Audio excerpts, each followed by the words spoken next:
Okay, so today's video is going to be on creating and using the new virtual height map features that are coming to Unreal Engine. This doesn't explore everything that there is to explore, but it will be enough to get you started. I'm gonna go over that right now. If at any time you would like to see the sample content for this, enable plugin view and go to the virtual Heightfield mesh content. You do have to have this plugin enabled. That way you can get the sample map that I'm going to get started on. Okay, I didn't want to create another virtual texture because I've already done a tutorial on this, which you can find on my page. I even give the project files away there, so go download them. Alright, so this is the same sample level, but I've deleted everything, and we're going to start from scratch, except for that material because I don't feel like making one, because we honestly don't need to. First things first, I'm going to increase the size of this, okay, and we're just going to apply that material. We're going to apply it here. So go to place actors. We're going to look for a runtime virtual texture volume. They have changed the UI on this since I created my tutorial, but it's still mostly the same. So bounds and line actor, we're going to align this to the landscape.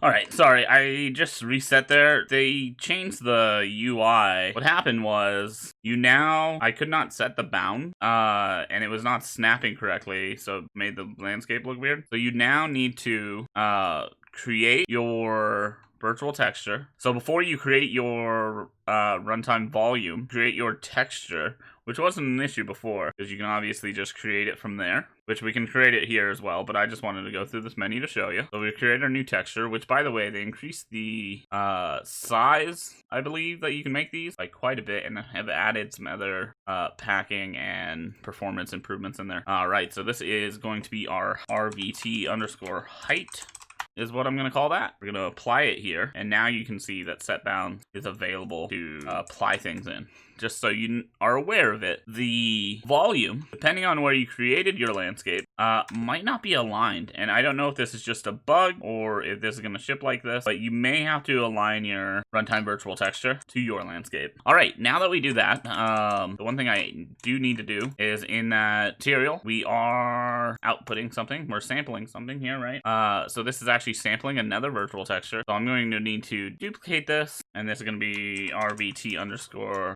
they had it called RVT underscore shading. I'm going to call it just RVT color. We're also going to have to go back to height. I forgot to do something, which is change it here to world height. In the landscape, we're going to select this. This is going to draw it now to the height, and then we're going to add that other one, which is going to draw to the color. They've changed this as well. It now the draw in main path. You can say from the virtual texture or from, like, do you always want it to be always render to the main path? And they actually have added dialogue here as well for you, so we're going to be always, because we want them to be rendered in both, but it just helps explain that up a little more. Okay, so we need to still duplicate our runtime virtual texture volume. I wish they would let you assign two in one, because for the most part, you're going to keep the same bounds. Okay, they've also got this as well, just so you know. You can make a streaming virtual texture. They've basically given you a new object. They've broken things out is what I'm trying to say. Like, this could be its own video in itself. So now you have scalability options for the textures. You have some other options available, as well as the streaming settings and how it's going to set that streaming volume. So it's actually a really nice little setup. Now we got to go to this landscape. Landscape needs to be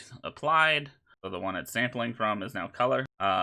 And that was it. Sorry, I know I'm all over the place. Okay, so that, basically, if you've set up another landscape before, that's the same process. That hasn't changed at all. There you go. There's our ugly little landscape. Okay, so this is where the new stuff comes in. So what we're gonna need to do is under place actors, there's now virtual Heightfield mesh is what we're gonna add. And what we do is we're going to load in that texture, so the height texture that we applied. So we're gonna copy those bounds. It got it correctly. And this is basically just copying the runtime virtual texture volume, but this is for the mesh. So now we need a min-max. We can hit build, and that's going to actually create one for us. And this is the actual Heightfield texture. I'm not sure exactly how this works. I'm not going to guess. Magic. I'm going to skip the video along. This actually takes some processing, so it takes a minute. Okay, I got that all baked out. How long that takes basically scales with how large your virtual texture or your height map is. You can see it's all baked now.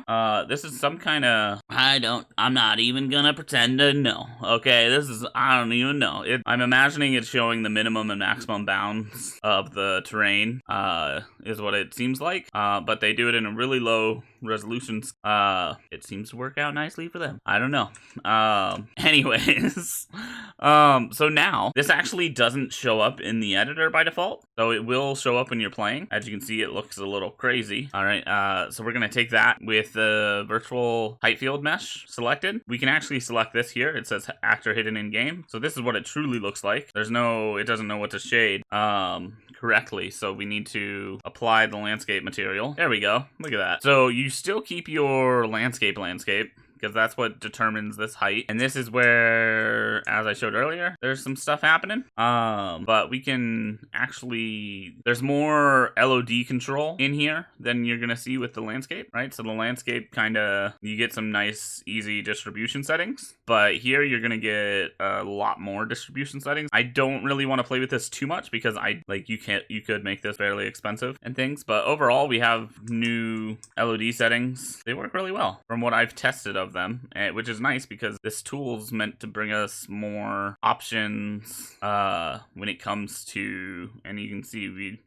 really do have a lot more control over stuff, which is nice because this works in tandem with the landscape to bring more detail to the world. So you can basically have like a near field distance that is that super high resolution. Now to adding meshes to your landscape. All right, so I made this very easy material. I'm gonna leave it on screen for just a minute. All it is a vector 3, and I added a runtime virtual texture output, and I'm outputting the position mask B, so that's Z, right? Your height, and I'm plugging that into height, and then I'm plugging this blue into blue, the base colors, and this is just for demonstration purposes. I don't have any actual meshes and things like this in this project, so this was the best I could do, right? So we're gonna just, let's say, create a sphere. Let's just apply that material, and you're like, oh, look, nothing happened. You're right, nothing happened. So here is where we would apply a virtual texture, just like normal. All right, so we gotta say draw in virtual texture.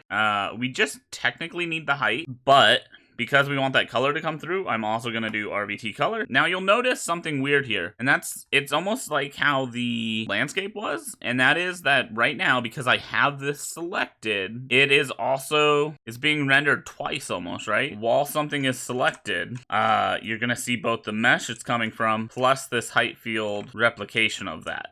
It looks a little funky because the LOD stuff that I messed with, but there you go. That's how easy it is. You literally just have to say, hey, draw in the virtual texture. And then obviously because landscapes are only 2D, you have to, it's gonna create towers like this here. The resolution's really messing with me, right? So I can't actually, once I unselect them, you can't select them here, which is, I believe, why they probably have this as in hidden in game. Hidden in editor, sorry. But you can kind of tell here. But the best part about this is, I don't know necessarily if it reduces draw calls, but now it's going to be using the LOD from the landscape. So that's how easy it is. It really is that fast, and then you can have your own meshes, and then we can set some of those, obviously much more dense by default than the standard landscape. But it's supposed to have memory savings and other performance gains to your game. Anyways, that is for the most part it that I wanted to show. There are some new material things that you can use, like getting the min-max bounds, but I have not yet experimented with that, and I was gonna wait for some sample content. But anyways, I will be updating my virtual texture playlist with this video, as well as adding this to the project. If you want to check out this alongside the other virtual texturing videos and project that I've released, to get a head start on that. Anyways, thanks for watching. If you haven't already, please hit that subscribe button. You can ring the bell, get notifications every time I upload new videos. And yeah, thanks for watching.